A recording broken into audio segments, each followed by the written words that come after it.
All right, so good to get back to work today.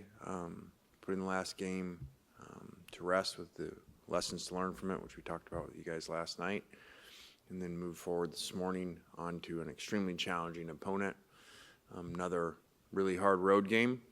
So, glad we had one, to prepare us for that and what it's like to play in a really loud environment. And so hopefully that'll help us as we go into this one. These guys got a phenomenal quarterback that can do everything. This is probably, I don't know this, but it feels like, looking at it, probably statistically the best defense we've ever played here. Basically hardly anybody's done anything against them. I think they've given up 5 or 6 touchdowns all year long. I think 2 in the first half of games, which is just, incredible numbers. And Brent's done an awesome job whenever he's led the defense. I think every year but one they've had top 10 finishes, which is, just a phenomenal job of how hard he gets them to play. They've got great players. Now that he's had a couple years to get these guys in there and get them trained and coached, and they're playing not as well. They're playing better than any defense in the country.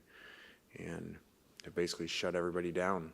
And phenomenal. I mean, they got games, as you guys know, TV copies play here. I'm walking by their last week's game, South Carolina, and South Carolina's 0 of 10 on third downs, at the point of the game. So they've done an amazing job. And he just somehow gets the information to the guys, and they do a great job of playing plays. They just do things that are very abnormal when they see plays that they think are coming, and go to take away and go to pick them off. And so this will be a really great test for us. And obviously we need to get back on track defensively after last week. So we've looked at a lot of different things with that to try to fix that. Leading to that second straight road game, just having to be able to go back and review and look, how you feel Trinidad did in that environment, knowing he's got another one coming up here Saturday? Yeah, I talked to Trinidad. Really, I felt like, it'd be like a baseball pitcher, maybe to go and playing at Fenway or something,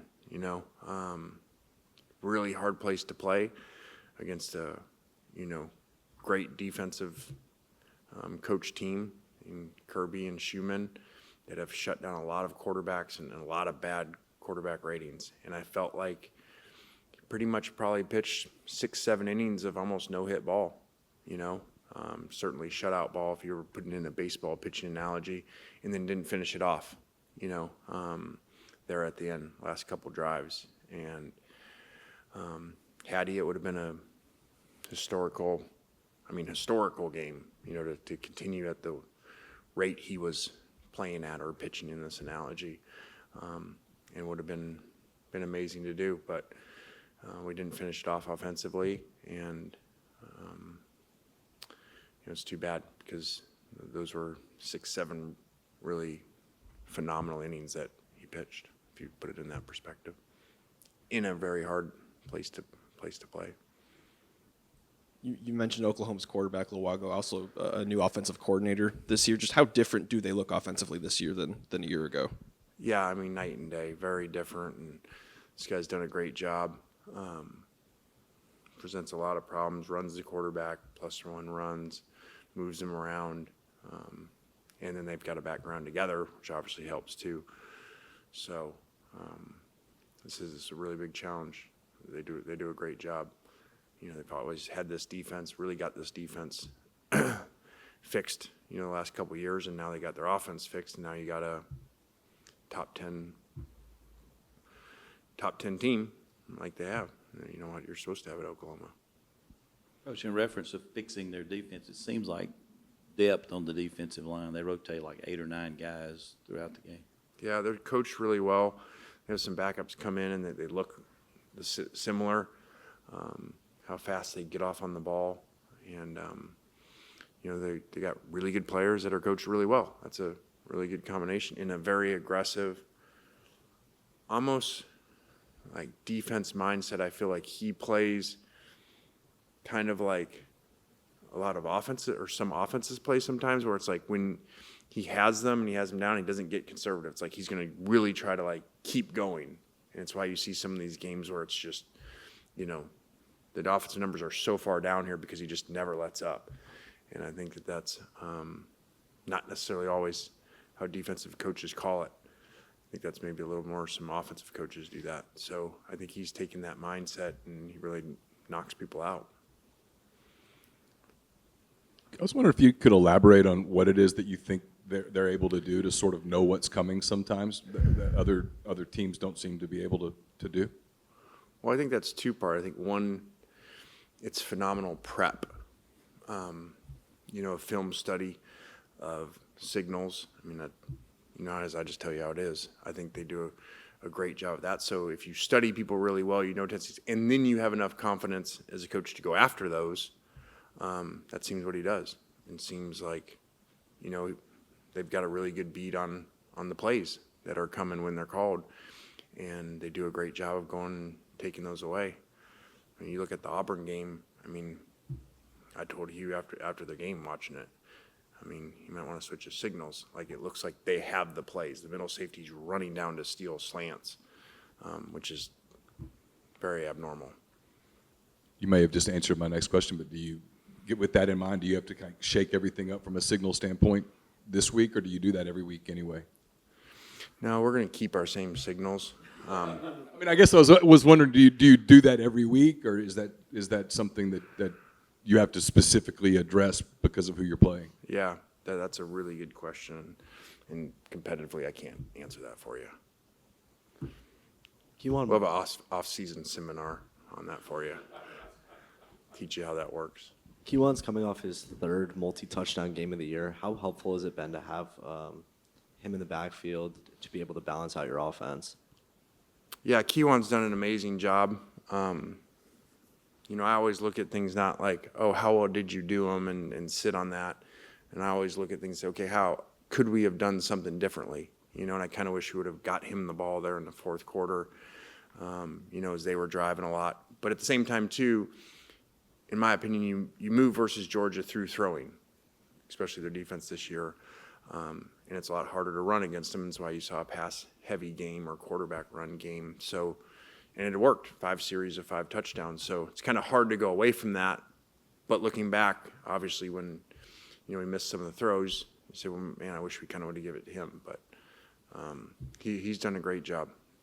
And how big is that in road games, especially in a stadium like that, to be able to establish a ground game? Yeah, I think it's just it's just such a different feeling, you know, when you go to Georgia and play that defense in that environment, and there's no turnovers, no sacks, and no tackles for loss. Probably tell you we would have won, and probably won by a couple scores. But Kiwan gives that feeling because we don't block them perfect every time, you know. And Georgia had some good plays, and players make plays, and Kiwan would still, you know, make a yard or two off of a negative run. So that really is a really good feeling always to have, especially on the road. How have you seen the guys today kind of bounce back, kind of flush Saturday? I mean, we worked on that. It wasn't a real, you know, feel-good team meeting this morning. You know, and some plays to really point out where didn't feel like that should be the effort that was given in any game, let alone when you're in that spot, and how hard it is to beat Georgia and to get up 2 scores and late in the third, and to have that opportunity to remember that forever, you know, that we let that slip away. So I think that meeting went well, and I think that they'll be ready to go this week. Are you planning on tweaking anything routine-wise or schedule-wise or message-wise with this an 11 a.m. game coming up? Yeah, I mean, I've looked at that, you know, but at the same time, too, that Arkansas 63-30 game, whatever, was 11 a.m. So, you know, just a few things scheduled, but nothing major. And then is it fun at all for you and the offensive guys to get a chance to scheme up some plays with Trinidad and Austin both on the field? Yeah, it is. You know, you got 2 really good players that have really unique skill sets, and to be able to put them both in there was good, and we have phenomenal confidence in both of them, and probably one of the only teams in the country that, regardless of who was in, we would be aggressive, whether it was whichever quarterback, because we think both guys are great. Coach, this Oklahoma offense has thrived in the red zone this year. What did you see from your secondary and defense in general, maybe against Georgia in the red zone, which they struggled in, and how do you kind of turn those things around, get ready to go to Oklahoma this weekend? Yeah, I think Georgia did a great job. I think Mike Bobo had a really good plan, but at the same time too, there's things that we had taken away where we just didn't do basic assignments, and you just see people wide open, or we don't blitz the gap we're supposed to on 3rd and 7, and they run the ball for a first down. So part of it was really good execution by Georgia, and part of it was us not even giving ourselves a chance by not executing a call right. Jumping the gun as well. I know you faced Oklahoma last year, but what do you remember about the 2015-2016 national championship game when you were the OC at Alabama and Brent was the DC at Clemson? What do you remember from that game and anything? And what has his defense has shown since that time for you to really make them one of the best in the country every year? Just really multiple, does a lot of things. Like, I don't know how he gets it all practiced and called, because they do so much. And he's been that way forever. I mean, we had him in the national championship the year we're referring to, the Alabama. Clemson had him all the way back as co-coordinators when he was in the Orange Bowl, the USC Oklahoma Orange Bowl. So had a lot of past with him, and he's always really hard to game plan against.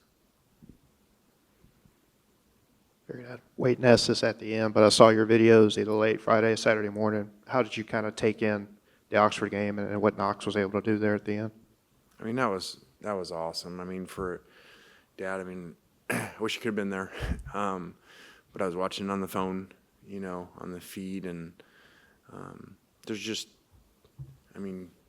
something that is only dads can explain about their kid playing ball and going down and winning the game like that. It was awesome. You kind of wake up. The same thing when you have a big win as a coach, you wake up and it can always say, like, the sun's brighter, coffee's better, everything's good, no matter what. So somebody can say something, you don't even care, like they're honking at you, you just wave at them anyway.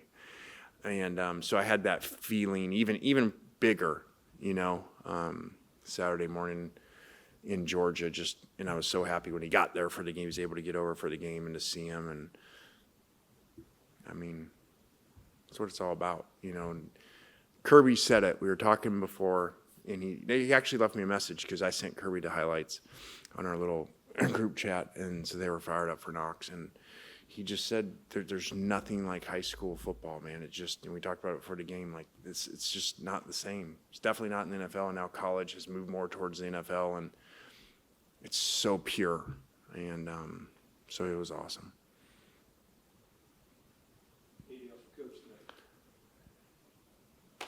All right, guys, thanks.